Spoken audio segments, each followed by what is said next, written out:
have disliked throughout life, it was growing up. You can probably guess that Peter Pan, yeah, I wanted to be him because I wanted to never grow up, fly, and fight pirates.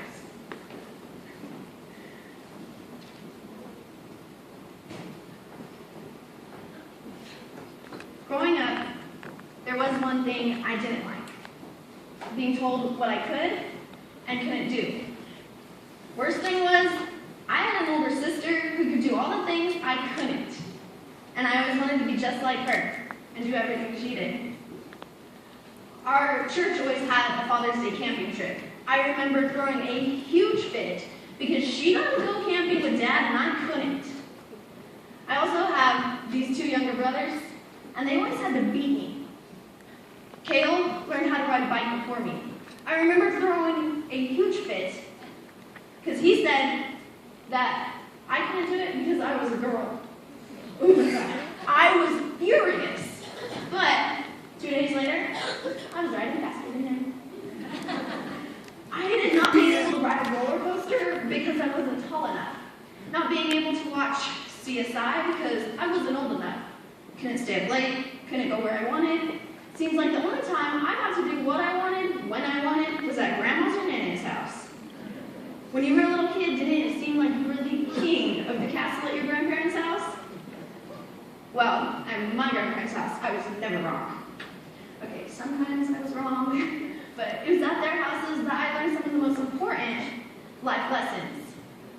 My Nana's house was my home far away from home, my vacation spot in Carlsbad, New Mexico. At Nana's house, I could spend the entire day in a room full of craft supplies, making one-of-a-kind designs. Then run around the floor, sliding on the hardwood floors in my socks, playing football in the field, and riding our bikes to Uncle Daryl's house. The best part was when Nana would take my siblings and I to the park. We would spend hours playing hide-and-go-seek in a huge castle. At Nana's house, we were always young, never growing up. I learned that the Bible has all the right answers. Westerns, they never get old. Golf is a way of life, and you must eat a bowl of cereal before you can have one of Nana's famous homemade cinnamon rolls. At Nana's house, I learned to always be creative and let my imagination run wild. Now, how many of you guys have a tough, and I mean tough, grandma? Well, my grandma, she's a street fighter. And as tough as they get. At Grandma's house, any shoes besides boots were worthless. If you didn't like the smell of cow manure in the mornings, too bad. You better get used to that. And you better not make plans on Friday nights because the livestock sale won't be over until after midnight. And you better not drink Grandpa's coffee or disturb him when he's watching the horse races. My grandma is one of those most hard-headed, independent, stubborn women I have ever met. Both of them are. And if it wasn't for my grandma, college would have been a lot more stressful and probably cost a lot more. She's the master of all scholarships and applications. She's taught me that smart is beautiful. And nobody is as pretty as her grandkids. Don't even try to argue with her on that one. You will lose. At Grandma's house, I learned that with courage and hard work, you can accomplish anything. All of my grandparents have taught me countless life lessons, but the one I admire most is that nothing is impossible. With imagination and hard work, you can overcome any obstacle. I may only be 19 years old, but in my life, the possible has proved itself through those two traits. You see, growing up, everyone always told me it was impossible to lick your nose and elbow. Give it a try. Can you guys lick your nose or elbow? Come on, try it. I can see some of you. Well, you see, I always believed others around me and never tried it for myself. But then one day, I did the impossible. I licked my nose. See? I did what I thought was impossible. However, I can't lick my elbow. So that was always impossible. Until the day that I saw my friend who was second grade. She licked her elbow. My mind was blown. She did the impossible too. Turns out 2% of people can lift their elbows. You see, most people believe that something is impossible just because they cannot do it themselves. Have you ever thought that something was impossible because you couldn't do it? Just because you cannot accomplish something doesn't mean it's impossible for others. Have you ever given up on a dream or a goal because someone else limited you? Do not let what limits others limit you. Has someone's failure ever caused you to give up and fail as well? It is believed to be impossible to run a mile in under 4 minutes. Roger Bannister broke that limit.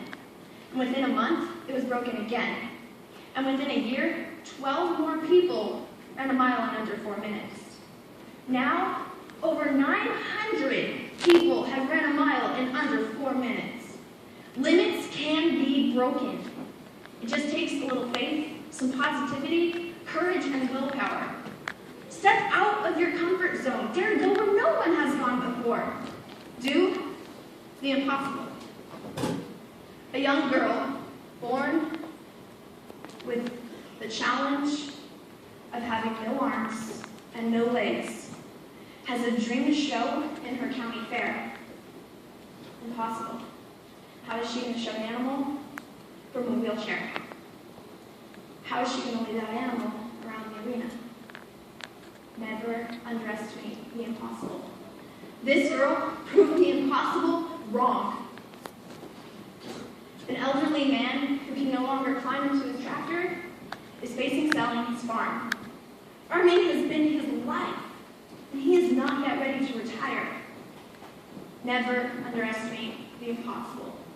With the help of new technologies, he proved the impossible wrong by developing a new way to climb into his tractor. They said it would be worthless to show a pig with 3 legs. They told the boy that it would be better off to butcher the hog after it got caught up in a fence a few weeks before the show. But he had another idea. Never underestimate the impossible. That boy, they were proven wrong, because that pig took 2nd place in the class. So tell me, what is impossible? Some people say that over time, distance can ruin friendships. Never underestimate the impossible. Most of my closest friends and these 7 teammates sitting right here are miles away. We may not be close to each other, but we are close at heart. We are beginning to prove them wrong, because to us, miles don't matter, and distance isn't for the fearful, it's for the bold. Statistics say that only 32% of people with throat cancer survive. But because my grandma is a street fighter, and the toughest woman I know, she beat the odds and proved the impossible wrong.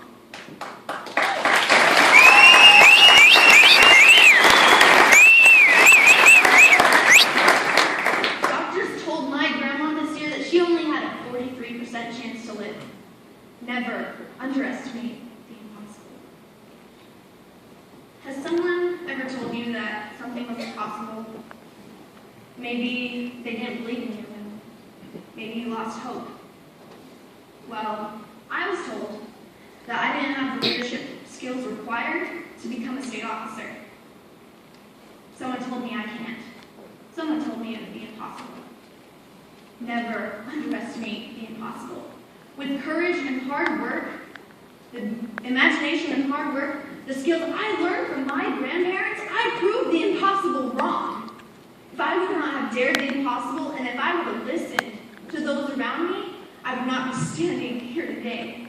And I would have missed out on one incredible year with UFFA members. You see, Muhammad Ali once said, the impossible is just a big word thrown around by small people who find it easier to live in the world they have been given than to explore the power they have to change it. Impossible is not a fact, it is an opinion. Impossible is not a declaration, it's a dare. Impossible is potential. temporary. Impossible is nothing. My favorite quote by Audrey Hepburn says, "Nothing is impossible. The word itself says, I'm possible." The possible has given sight to the blind, broken the unbreakable, dared the daring, gave risk to those who are willing to take it, and hope to the hopeless. Do not believe what is said to be impossible. Do not let others tell you it is impossible. You are possible. Do not settle for the world you have been given. I dare you to face the impossible and change it.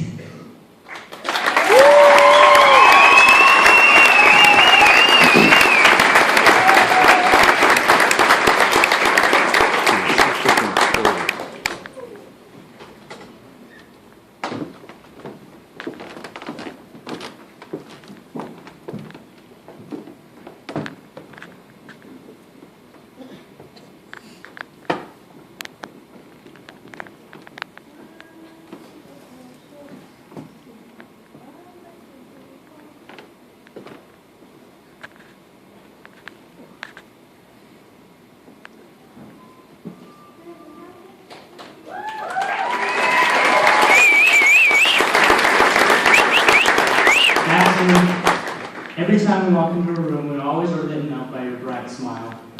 Your hard work and dedication and inspiration to this organization has been mastered by none. You are an incredible part of our team, and we're going to miss you very much.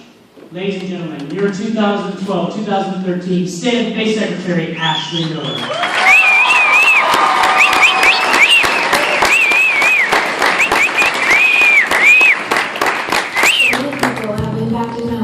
But none compared to the impact left by my parents.